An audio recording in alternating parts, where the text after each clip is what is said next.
कांग्रेस आलाकमान ने राजस्थान की काबीना तौसी को हरी झंडी दे दी है। जराये के हवाले से बड़ी खबर आपको बता रहे हैं। गहलोत सरकार में 4 नए काबीनी वजीर बनाए जाएंगे।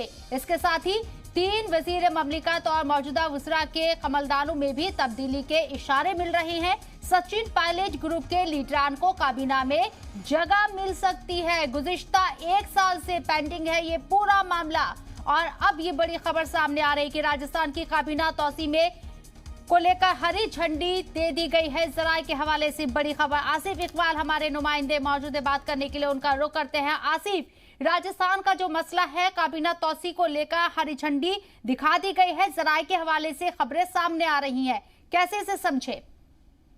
बिल्कुल, देखिए सर, साफ तौर पर ही कांग्रेस पार्टी अभी अपने ही अंतरकलह में जूझ रही है। खासतौर पर अगर पंजाब का मसला आपके सामने है, और ये सबको पता है कि अगर पंजाब के मसले को सुलझाने के बाद कांग्रेस पार्टी का अगला टास्क जो था वो राजस्थान है, लेकिन बीच में छत्तीसगढ़ का मसला भी आ गया। तो इसलिए कांग्रेस पार्टी की जितनी भी स्टेट है वहाँ कुछ न कुछ प्रॉब्लम हो ही रही है, दिक्कतें आ रही हैं, और उन दिक्कतों को सुलझाने में कांग्रेस पार्टी लगी हुई है। आपको मालूम है उसको कि पंजाब के बाद सबसे ज्यादा दिक्कत उसको कांग्रेस को राजस्थान में होना, इसलिए राजस्थान चाहती है कि जल्द से जल्द जो खास तौर पे जो भी नाराज लोग हैं, और खासतौर पे राजस्थान में सचिन पायलट गुट के जितने भी लीडर हैं उसमें है, क्योंकि अगर ऐसा नहीं होता है तो सचिन पायलट की नाराजगी और आला कमान को झेलनी पड़ सकती है, तो वो कहीं ना कहीं सरकार जाने का खतरा भी मंडरा रहा है।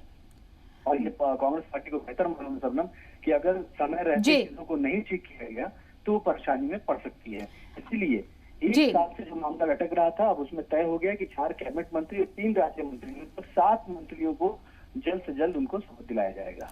आसिफ, आप देख रहे हैं पूरा सिनेरियो की गिनी चुनी रियासतों में कांग्रेस की सरकार है, और वहां भी बीजेपी कांग्रेस को कमजोर नहीं कर रही है। अंदर खाने जो अंदरूनी कला है वो कांग्रेस को कमजोर कर रही है। पंजाब का पूरा वाक्य हमारे सामने है।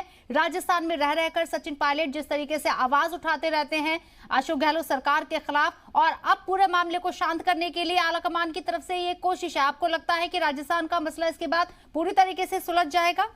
देखिए, पूरी तरीके से सुलझना थोड़ा सा मुश्किल है, लेकिन ये जरूर है कम से कम कुछ वक्त के लिए चीजें ठंडे बस्ते में चली जाएंगी, क्योंकि ये साफ है कि जब सचिन पायलट के लोगों को एडजस्टमेंट मिलेगा तो फिर सचिन पायलट की नाराजगी थोड़ी दूर होगी।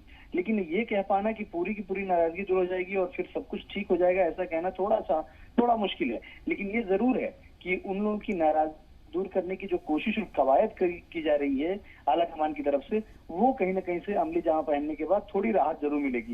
लेकिन एक बात मैं आपको और बता दूं सबनम, कि अब राजस्थान का मसला ऐसे सुलझाने की कोशिश हो रही है क्योंकि छत्तीसगढ़ में भी बहुत मामले खराब होते नजर आ रहे हैं। तो इसलिए पंजाब के साथ साथ कांग्रेस पार्टी अभी जितनी भी राज्यों में सरकार है वो सब जगह उसकी परेशानियां वैसी बढ़ी हुई है, क्योंकि को बाहर के लोगों से नहीं बल्कि अंदर की अपनी पार्टी के लोगों से ही दिक्कतें पैदा हो रही हैं। इसलिए सबसे पहले वो चाहती है कि अपनी पार्टी के लोगों की दिक्कतें दूर करे और जो लोग नाराज लोग हैं उनका एडजस्टमेंट हो।